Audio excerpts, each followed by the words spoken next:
I think there's definitely an opportunity and definitely space for smaller brands to,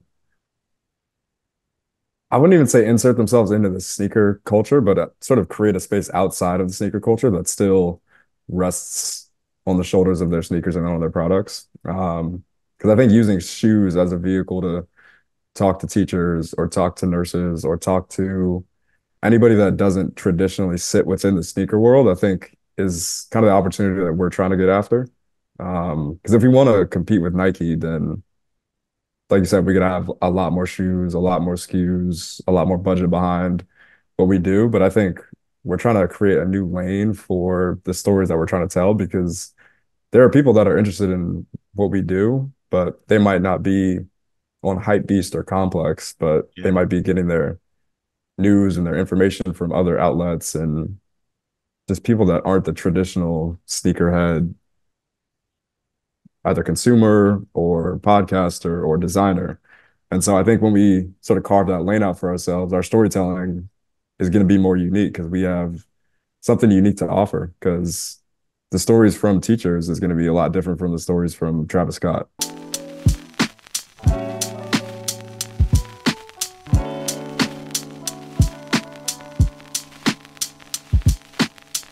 What I want people to know, I want to start and ask Brittany to introduce herself, and then you'll follow up. I'm not going to interrupt. That's the end of this long, kind of rambling introduction and us doing this freestyle. So, Brittany, can you please introduce yourself? If you want to tell people where you were educated and all of that good stuff, please do so. Favorite album, um, favorite project you worked Ooh. on. I got to ask favorite album because your shoes tie into something, and I'm editing a video now that gets into that. But Brittany, please introduce yourself to everyone that's going to be watching.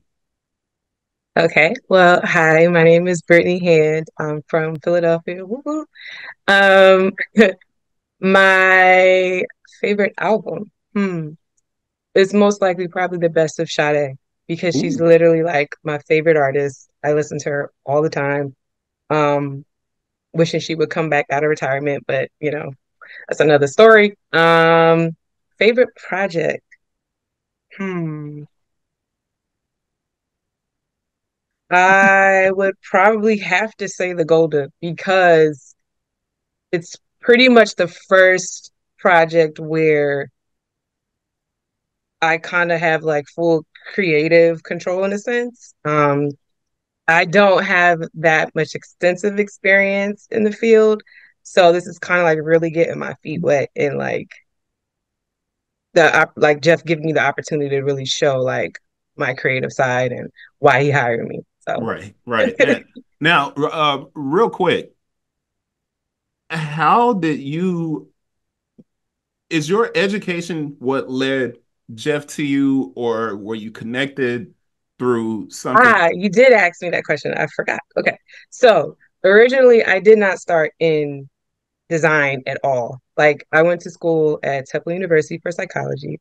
The plan was to go to school, get my PhD, and become like a clinical forensic psychologist because I just been in love with that field since like sixth grade. But when I started to work in the field, like I've always had a creative side, but I just never knew how to like really do anything with it. But I got to a point where I was just like sitting at a desk and doing spreadsheets and data and stuff like that. It just wasn't for me. Like I just wasn't satisfied. Um, so I started just sketching and I was like sketching shoes. And then like my aunt was just like, well, why don't you go to school? And I'm just like, at that point I was 27. I like had been to school and I'm just like, I'm tired of school. Yeah, Um, so I was just like, well, let me see what I can do. So I put together this makeshift like portfolio project for FIT. And FIT is kind of hard to get into. yeah, But I was like, I'm gonna just try it anyway. Their accessory design program is pretty small. But I was like, I'm gonna shoot my shot and let's see what happens. I got in, moved to New York, went there for 2 years. And my meeting with Jeff honestly doesn't have anything to do with that. yeah. But I mean, everything works together in some form or fashion to set us up. So What I yeah. love about what you just said, what I love about that is you went to school, and this is I have this conversation with people a lot. And as a matter of fact, we jumped into this conversation because somebody was complaining about one of my mentees that used to work with me. He's a creative. He went to school, got his degree, and he had an opportunity to get a position at the company he was in. And they wanted him to go through the retail channel, but he had a degree already. And he was like, just give me the job. I have the degree. This is what I'm supposed to do. And they wouldn't give him the job, and they wanted him to stay in retail down here at the bottom. And he said, you know what? I'll just leave, even though I love this company. And what you just explained is there are oftentimes when you go to school, the thing that you went to school for does not become the thing that fulfills you Right. and sustains you. And you begin to look for other opportunities. And what I always tell people is if you, I like to say, if you're a good person and you do the right things land in your lap because it's just a time for it to land. Mm-hmm. So, and I love that I did it. I love the fact that you said Sade. I love Sade. I'm going to jump over to Jream and have Jream introduce, because this is the interesting thing about Jream is, although I don't know him, I know of him because of industry connections. So I'm sure it's going to sound a little bit different, but I'm hoping, I hope it does sound a little bit different, because I like the fact that Britney was like, yo, I was here. I did a complete 180. I went backwards and went this way, not backwards, but I went towards a different thing and I found me. Jream, introduce yourself and those questions again. Favorite album, favorite project. Absolutely. My name's Jream Henderson. I'm a footwear designer with A&M and 99. Um, I went to school at North Carolina State University, College of Design. Um, I don't know if I always was going to do something in the design related field, but I feel like it was kind of always destined. Um, as a kid growing up, I was always in sports and I was really more of a math and science kid. So I was really interested in biology and chemistry. Like chemistry was my favorite class. I took chem and advanced chem when everyone was taking physics and bio. Um, so when I was in high school, I don't know if I really saw myself doing something designy, but lo and behold, I'm doing something in the design field. Um, my favorite album, I think it's so hard. I listen to so many different genres of music from so many different decades, but I think right now, one of my favorite artists is Kaytranada, and his album Bubba from like 2000, I forget what year it was, but it's the Blue album and it's got a lot of really good songs on it, Mhm. that you can dance to, that you can work to, that you can relax to, that just really speaks to me. The favorite project that I've worked on is definitely the Future of Learning Challenge that we did in collaboration with Teach for America, and the Reinvention Lab. So I think this was an idea from a man, Mike Yates. Wow. This I one? mean, that's perfect timing. That's the Yeah, one. Yeah. yeah. Once you said that, I was like, because when I took the shoes out, I'm actually wearing the shoes. Oh, nice. So when I Love it. took Yeah. Oh, I my like the socks yeah, too. I bought these sight unseen because you guys did that pixelated image, and Hmm. I was like, that looks colorful. I'm buying. That's what's up. And then when you revealed it, it was a completely different thing. But I real quick, Brittany, did you work on the Teach for America, the renovation labs? Did you work on that? Not that one. Not that Okay. one. I came in a little bit later. So All right. So Dream, this you explain to everybody what that program was so they'll get an understanding of why I'm holding this shoe up. Yeah, yeah. So 2 years ago, 2 years ago, maybe 3 years ago now. Yeah. I got these 2 years ago, or a year Mhm. and a half, 3 years ago, close right around 2021. Yeah.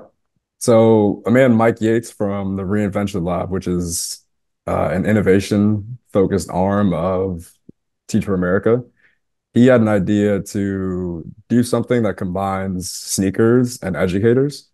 And he didn't really know what it was, but he tweeted at a couple different brands, one of them being 99, and was like, I have this idea. I don't know what it's going to be, but let's have a conversation and figure out where it could go. And that struck a chord with us because we had been working with educators and sort of a lot of what we do focused Nurses, on you educators. guys seem to be the brand. And I'm going to direct this one to you, Brittany, because it's one of the more interesting things when people come from forensic psychology, a tech field or a STEM field like that. I tend to think the most of the time when people come from that area, they do so because there's something that touches the heart involved.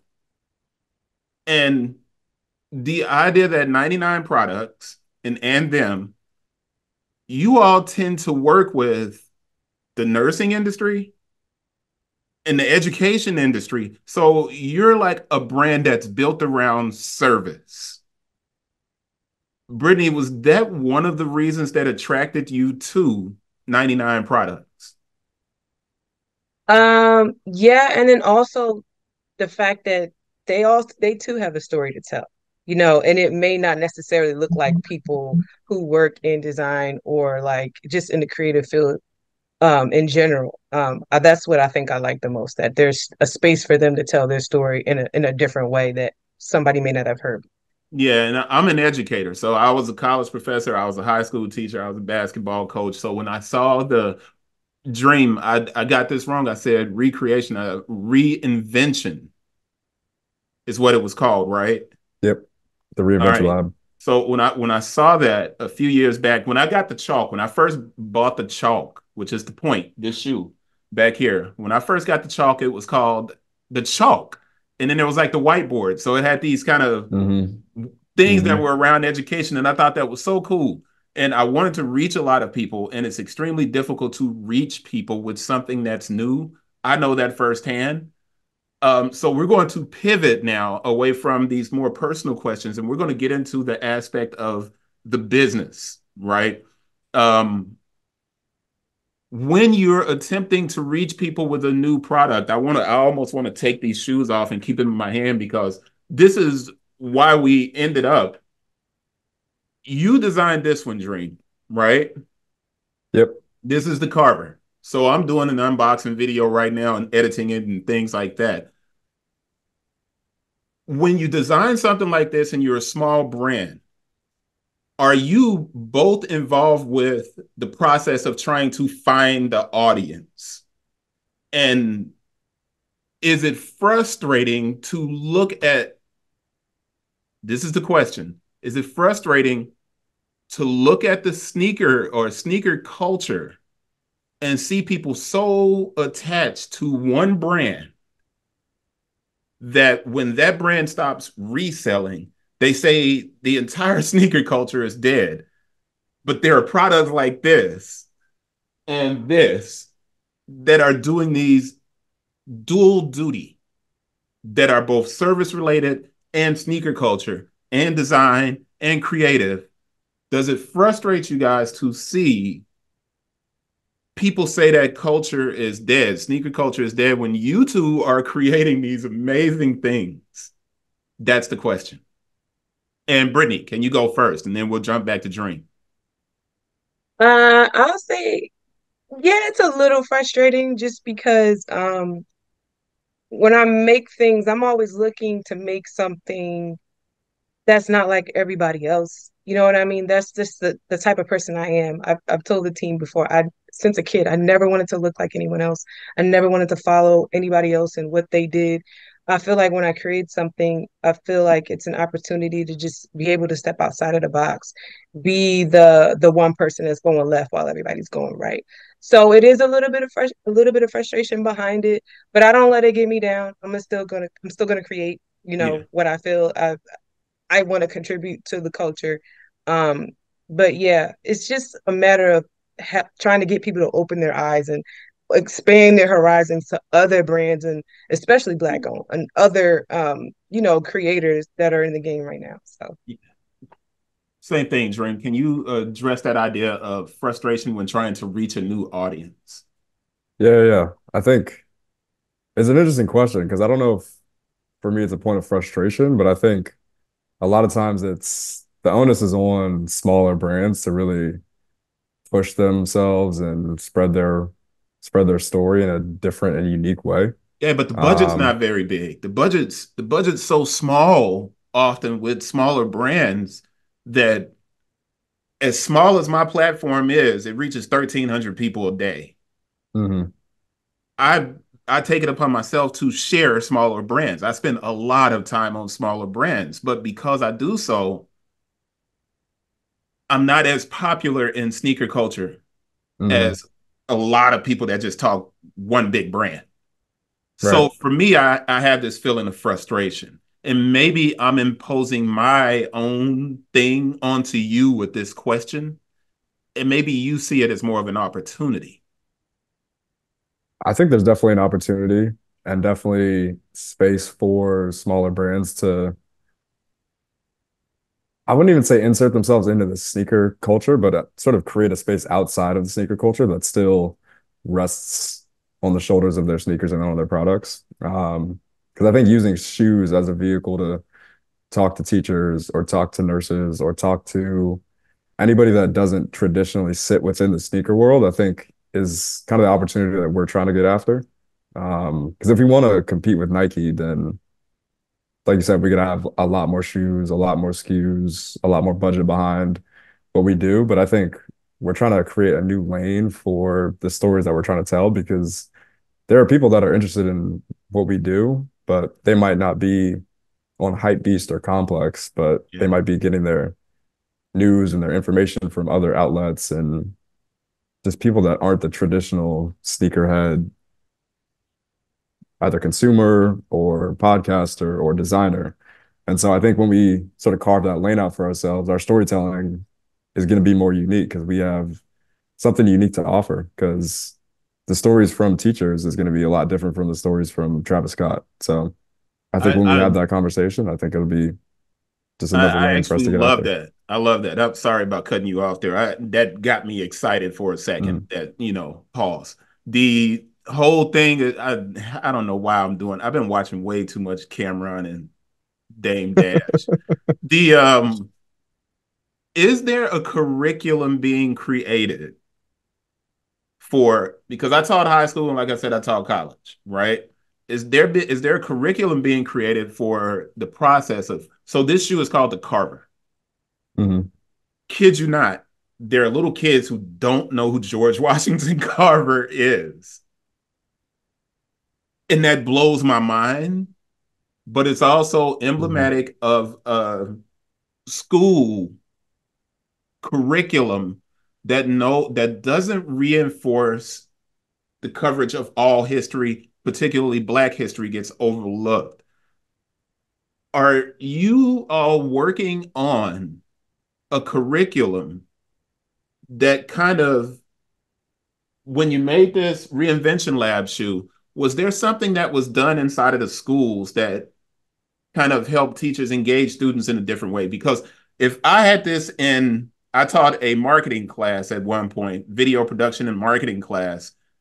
Had I had this with my students when I was teaching them how to write a business plan and stuff like that, it would have been stupid.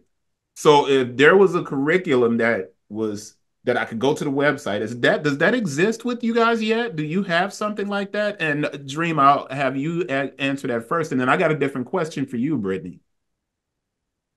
That curriculum is it's kind of a work in progress. What we did with that reinvention lab shoe, we actually did just that, where we brought in like 10 to 15 education organizations. Some were small businesses, some were schools. And we walked them through the process of what it takes to A, design a shoe, but then B, market and storytell around that shoe.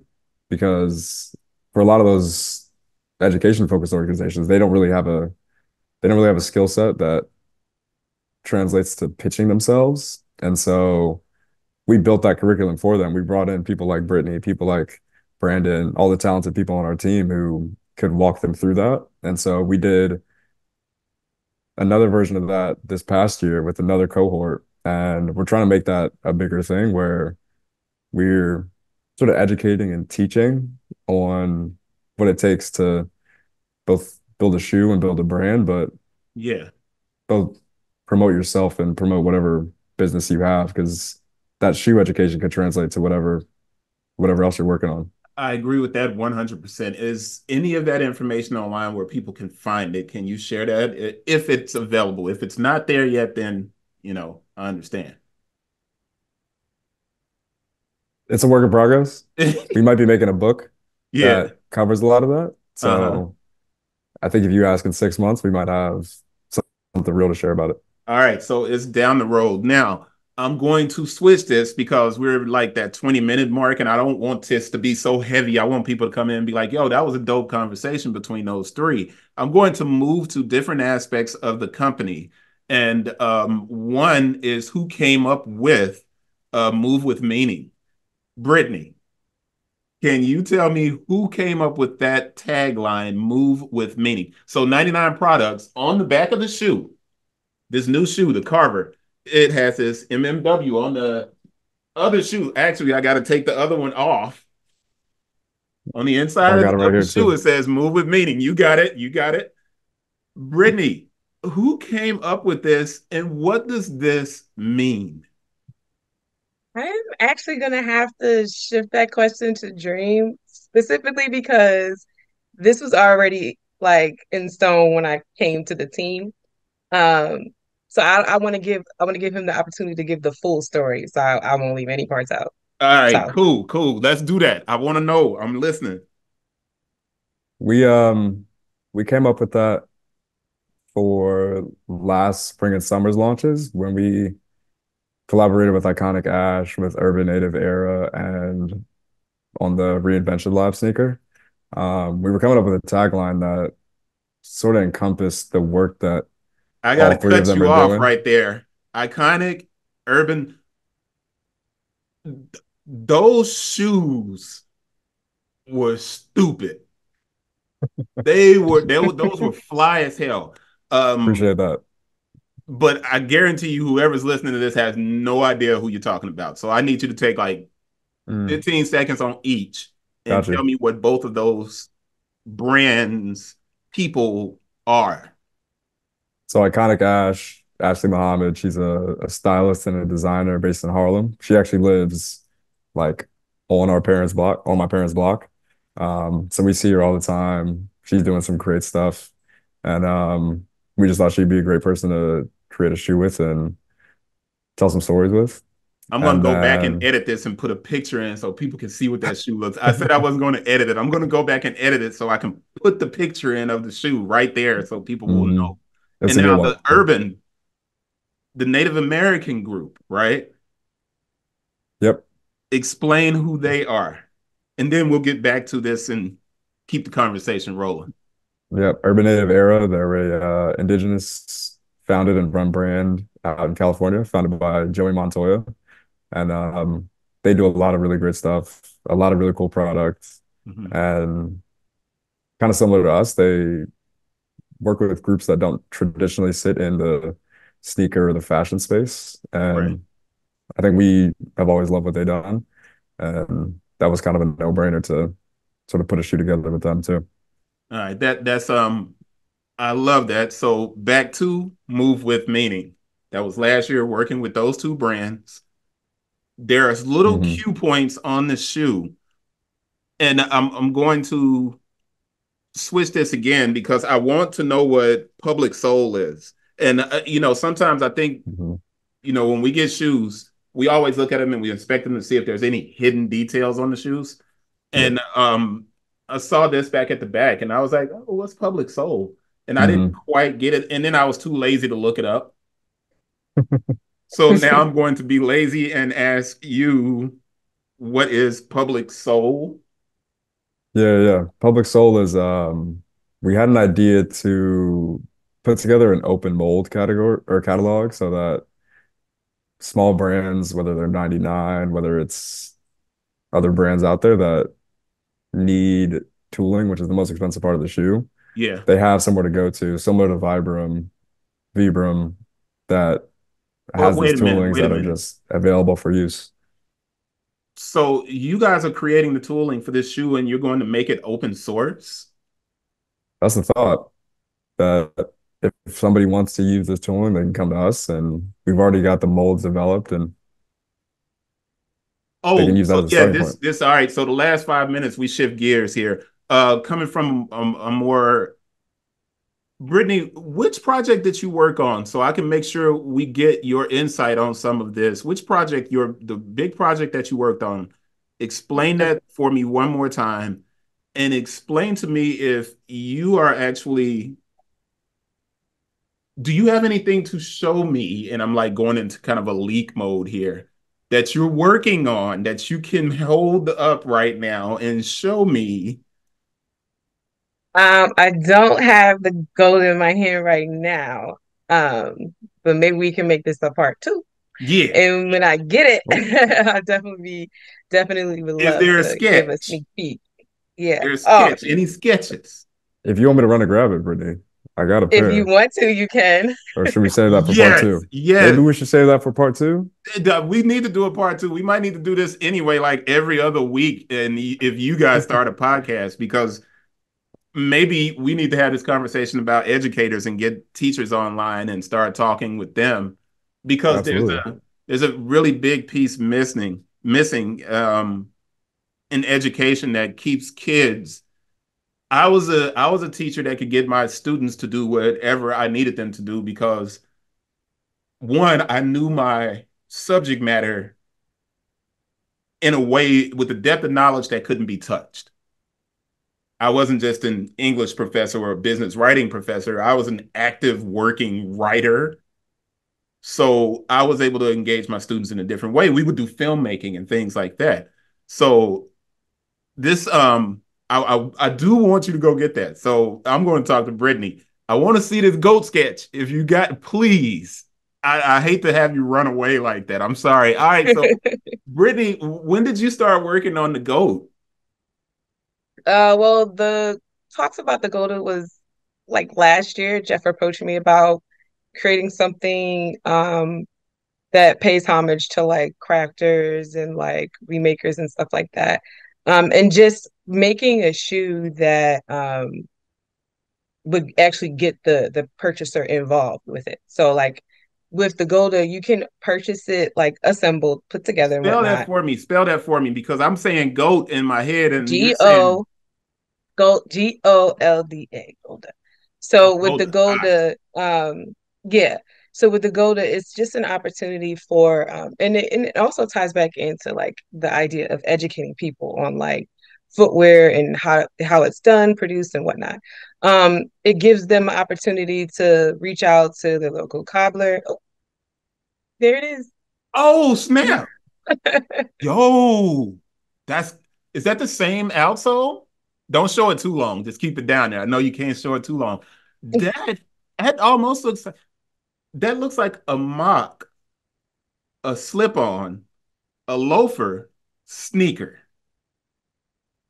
You're targeting me.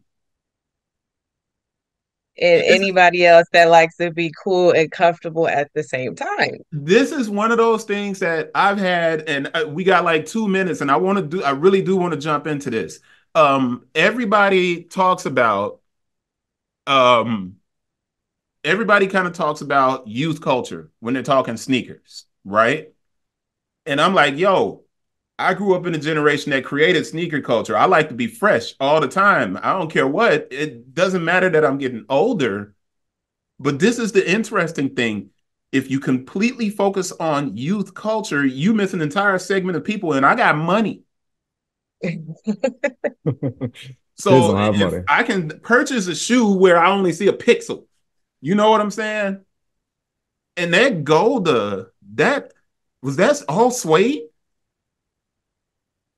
The upper, yeah, Yeah, that's oh sweet. yeah. That's my now you playing with my Cole Haan affections. That looks good. That looks good. This looks good. I can't tell you. I wore these for the first time yesterday, and I can't tell you how many looks and questions I had because I had on my Midnight Marauder sweater. It was fly as hell. And I was like, dude, I look good. But then I was like, all right, I'm probably not going to wear these on date night. And then I do jump rope in Mm. these, right? So we're going to get ready to wrap up with a couple of things. And this is what I want to wrap up with because we need to pick up on this again.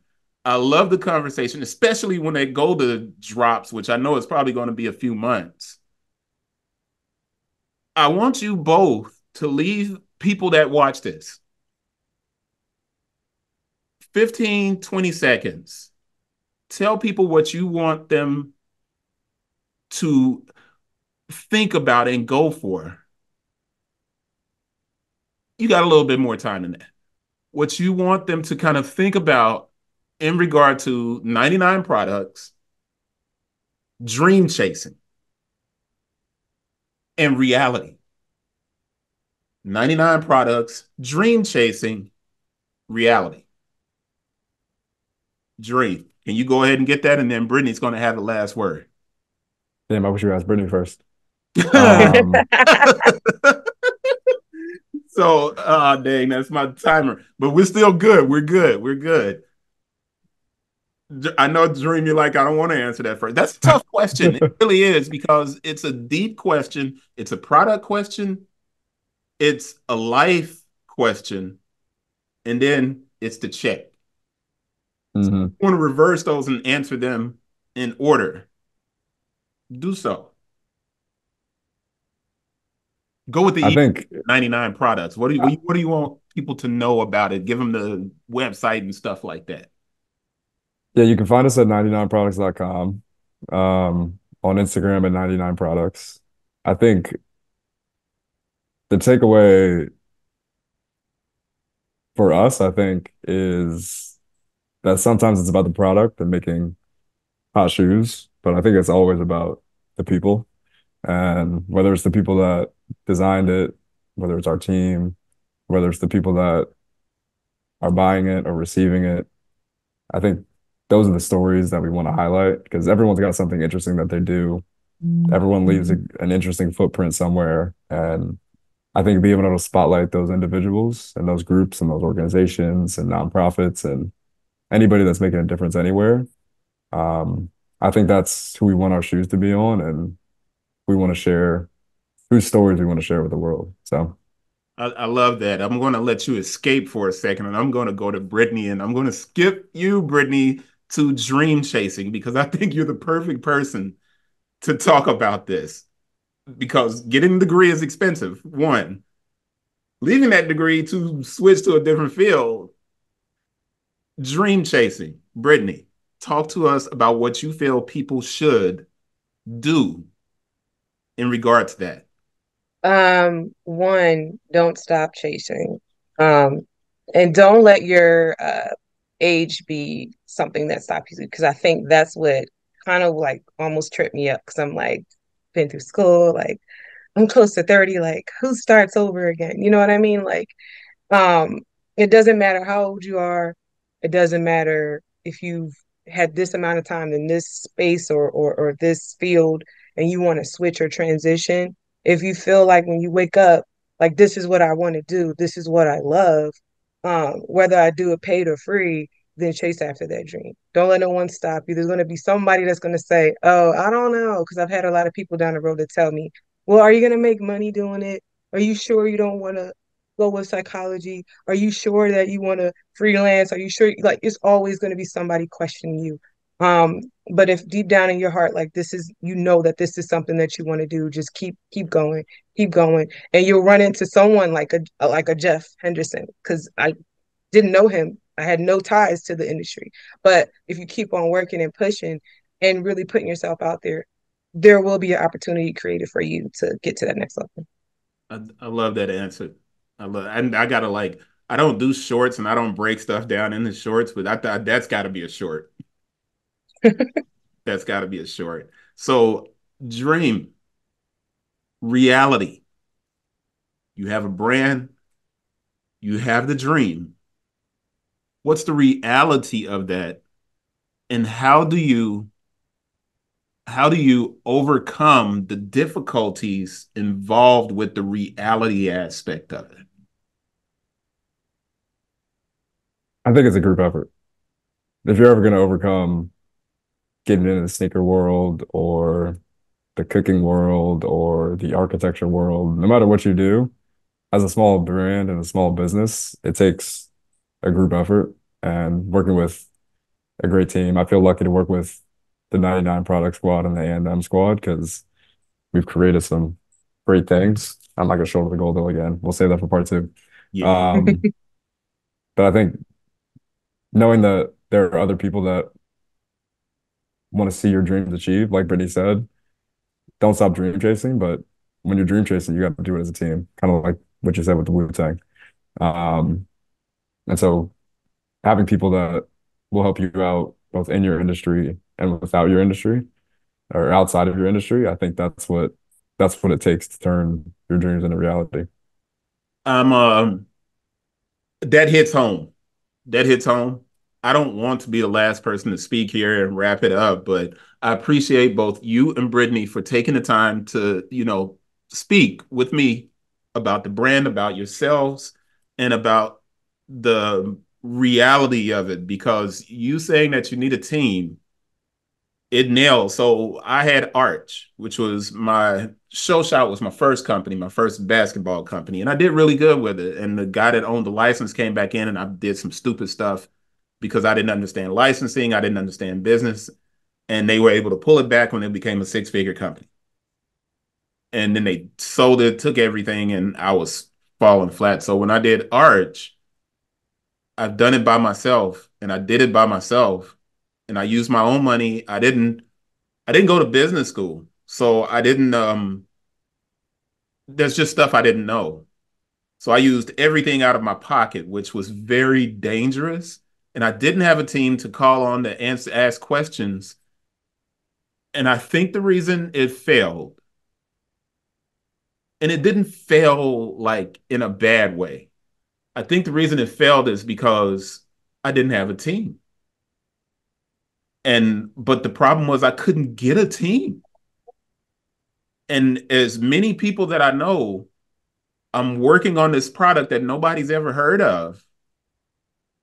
And nobody wanted to join that kind of voyage.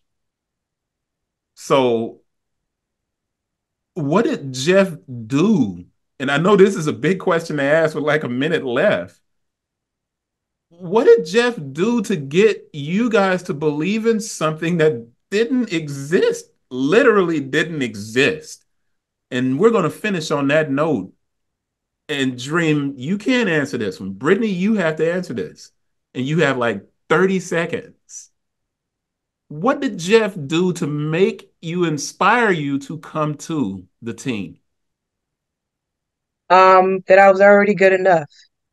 And that was a question of, I thought about it. And looking back now on the work that I did, obviously I progressed tremendously. But even then, I didn't think I was. And Jeff saw I was good enough. I'm good enough to make product. I have a voice, as well as everybody else on the and them and 99 Products team. And that's that. I love it. That's it. Thank you two. We got to do this again. Yes. When the golden Absolutely. drops. I'm hanging Absolutely. up right now. Bye, y'all. Bye bye. Appreciate you, Chris. Peace. Thank you.